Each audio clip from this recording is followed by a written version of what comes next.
After this, Paul left Athens and went to Corinth.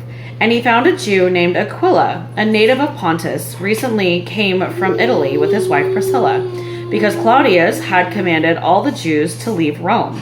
And he went to see them. And because he was of the same trade, he stayed with them and worked, for they were tent makers by trade. And he reasoned in the synagogue every Sabbath and tried to persuade Jews and Greeks.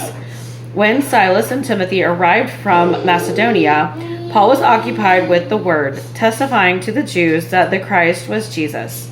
And when they opposed and reviled him, he shook out his garments and said to them, "Your blood be on your own heads. I am innocent. From now on I will go to the Gentiles." And he left there and went to the house of a man named Titius Justus, a worshiper of God.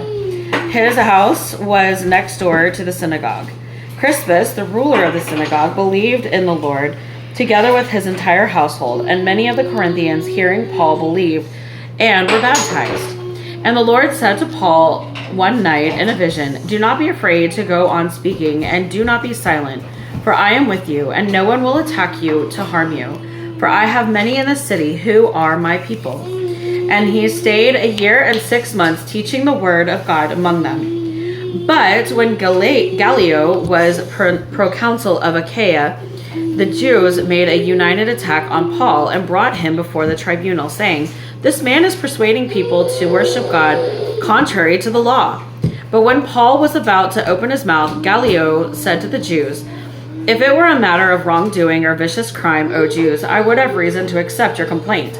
But since it's a matter of questions about words and names and your own law, see to it yourselves. I refuse to be a judge of these things."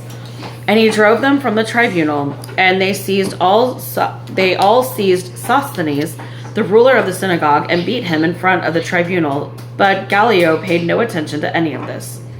After this, Paul stayed many days longer, and then took leave of the brothers and set sail for Syria, and with him Priscilla and Aquila. At Cenchreae he had cut his hair, for he was under a vow, and they came to Ephesus, and he left them there. But he himself went into the synagogue and reasoned with the Jews. When they asked him to stay for a longer period, he declined. But on taking leave of them, he said, "I will return to you if God wills." And he set sail for Ephesus. When he had landed at Caesarea, he went up and greeted the church, and then went down to Antioch. After spending some time there, he departed and went from one place to the next through the region of Galatia and Phrygia, strengthening all the disciples. Now a Jew named Apollos, a native of Alexandria, came to Ephesus, and he was an eloquent man, competent in the scriptures. He had been instructed in the way of the Lord, and being fervent in spirit, he spoke and taught accurately the things concerning Jesus, though he knew only the baptism of John. He began to speak boldly in the synagogue, but when Priscilla and Aquila heard him, they took him aside and explained to him the way of God more accurately. And when he wished to cross to Achaia, the brothers encouraged him and wrote to the disciples to welcome him. When he arrived, they greatly helped those who through grace had believed, for he powerfully refuted the Jews in public, showing by the scriptures that the Christ was Jesus.